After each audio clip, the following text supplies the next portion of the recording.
Hello, എല്ലാവർക്കും നമസ്കാരം. ഇന്ന് നമുക്കൊരു സദ്യ അവിയലുണ്ടാക്കാവേ. അപ്പം പോവാം. ഇപ്പം ഞാൻ ചേന മാത്രം അരിഞ്ഞ് കഴുകി എടുപ്പി വെച്ചിട്ടുണ്ട്. ഇനി നമുക്ക് ഗ്യാസ് കത്തിച്ച് കൊടുക്കാം. ഒരു അര ഗ്ലാസ് വെള്ളം കൂടെ അതിൽ ഒഴിച്ച് കൊടുക്കാം. മുക്കാൽ ഒഴിച്ച് കൊടുക്കാം. ഇനി കഷ്ണങ്ങൾ അരിഞ്ഞതും കൂടെ പുറത്തിട്ട് കൊടുക്കും. ഇത് അടിയിൽ ചേന ഇട്ടേക്കിന് എന്താണെന്ന് വെച്ചാൽ പെട്ടെന്ന് അത് വേകാൻ വേണ്ടിയിട്ടാണ് അടിയിലിട്ട് കൊടുത്തത്. കുറച്ച് വെള്ളം മതി. ഇനി ഇതിൽ നമുക്ക് കുറച്ച് മുളക് പൊടി ഇട്ട് കൊടുക്കുക, കുറച്ച്. അതുപോലെ തന്നെ കുറച്ച് മഞ്ഞൾപ്പൊടിയും കൂടെ കുറച്ചിട്ട് കൊടുക്കുക. പിന്നീട് നമുക്ക് വേണമെങ്കിൽ അരപ്പിൽ കൂടെ ഇടാം. ഒരു അര ടീസ്പൂണൊക്കെ മതിയാവും. അപ്പോൾ ഇതിനൊന്ന് നമുക്ക് ഇളക്കി, അടി താത്ത് ഇളക്കണ്ട, ചേന വെളി വരരുത്. അപ്പോൾ നല്ലോണം നമുക്ക് അടച്ചു വയ്ക്കാം.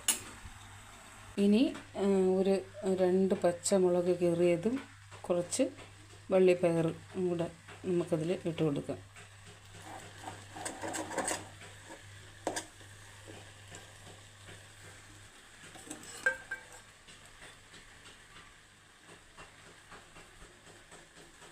ഉപ്പും കൂടെ ഇടാം. നേരത്തെ നമ്മൾ ഉപ്പിട്ടിട്ടില്ല. ചേനയൊക്കെ വേവണമെങ്കിൽ ഉപ്പ് നേരത്തെ ഇട്ടാൽ പറ്റൂല.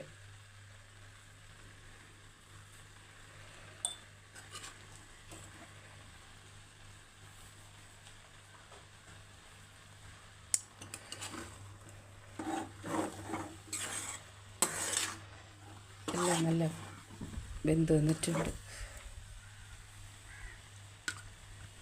നമുക്ക് അരപ്പിട്ട് കൊടുക്കാം. ഇതിൽ അരപ്പിന് ലേശം മഞ്ഞൾപ്പൊടിയും നല്ല ജീരകവും മാത്രമേ ചതച്ചിട്ടുള്ളേ, തേങ്ങയും.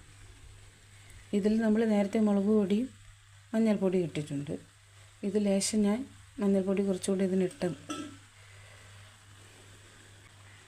ഇനി കുറച്ച് തൈര് ഒഴിച്ചു കൊടുക്കുക, പുളിക്കനുസരിച്ച്.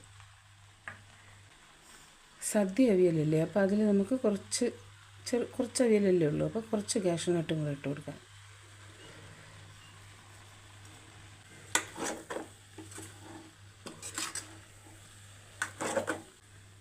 കുറച്ച് കറിവേപ്പില.